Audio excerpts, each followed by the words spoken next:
According to a report, Russian forces launched an unprecedented number of drones, 6,443 of them in the month of July alone. The figure included decoy drones sent into Ukraine's skies in efforts to saturate Ukraine's air defense systems. And on the other hand, the Security Service of Ukraine SBU said that its drones hit a drone storage facility and launch base in southwestern Russia's Krasnodar and an electronics plant in the western city of Penza. When Russia launched its full-scale invasion of Ukraine in February 2022, Moscow expected a swift victory, rolling tanks into Kyiv, blitzing cities, and declaring triumph in a matter of weeks.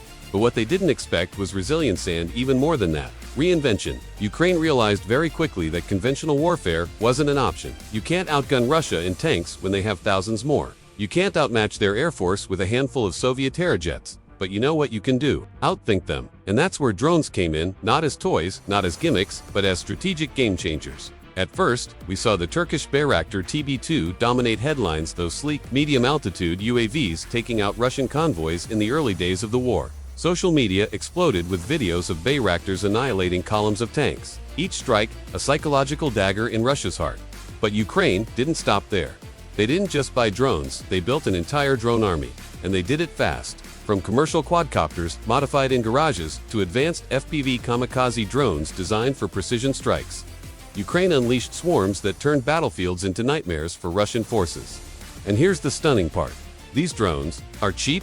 We're talking a few $100s versus multi-million-dollar tanks. A DJI Mavic with a grenade strapped to it can wipe out a Russian armored vehicle. A $500 FPV drone can take out a howitzer worth hundreds of thousands. Math. Russia is bleeding money and manpower at an unsustainable rate. And the latest numbers. Brace yourself. According to Ukrainian military reports and Western intelligence, in just the past 30 days, Ukraine's drone units have destroyed over 220 Russian tanks, 310 armored vehicles, 450 artillery systems, and dozens of supply depots. Think about that. For a second, hundreds of tanks, gone, not by cruise missiles or fighter jets, but by drones operated by soldiers wearing VR headsets from bunkers hundreds of kilometers away. And it's not just about hardware. Every destroyed tank means dead or wounded crew, demoralized units, and chaos in Russia's already fragile logistics.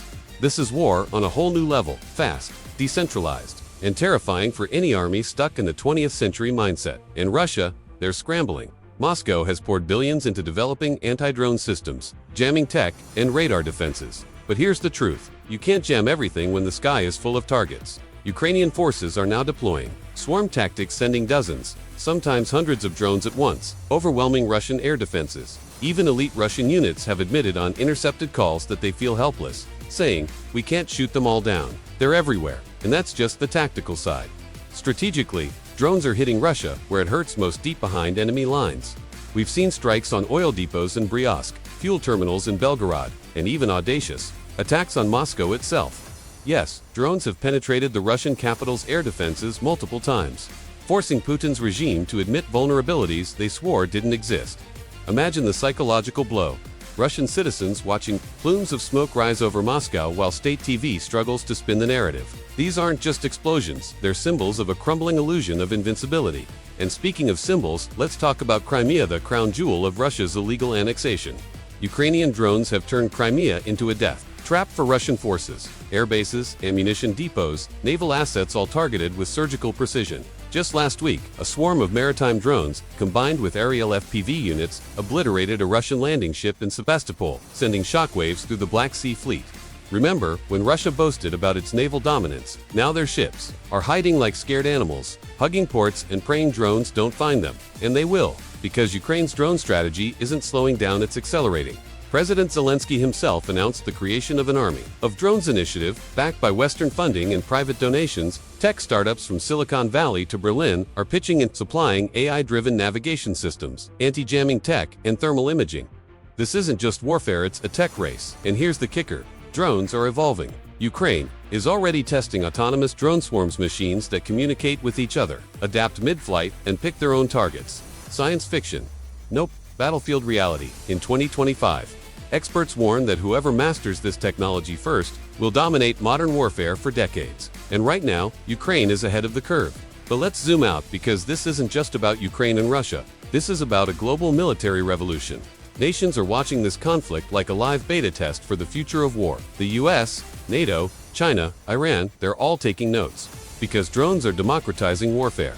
You don't need $1 trillion defense budget to wreak havoc anymore. A garage, some circuitry, and an internet connection can level the playing field. And that terrifies military planners everywhere.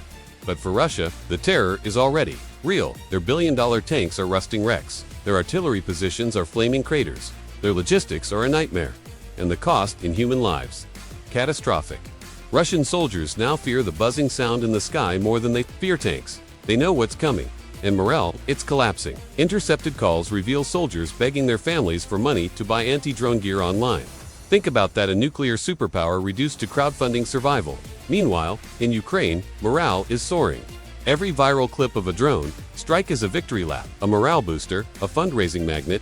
Social media has turned these strikes into powerful narratives of resilience and ingenuity. And the world is watching, cheering, donating. But here's the most important question. Where does this end? Analysts believe that if Ukraine continues at this pace, crippling Russia's hardware, choking supply lines, eroding morale, Moscow's ability to sustain this war collapses by 2026. Some even whisper about the unthinkable: regime instability. In Russia itself, Putin knows this. That's why he's doubling down on terror, targeting civilians, leveling cities. But drones are rewriting the equation. Russia can bomb apartments, but drones can bomb fuel depots.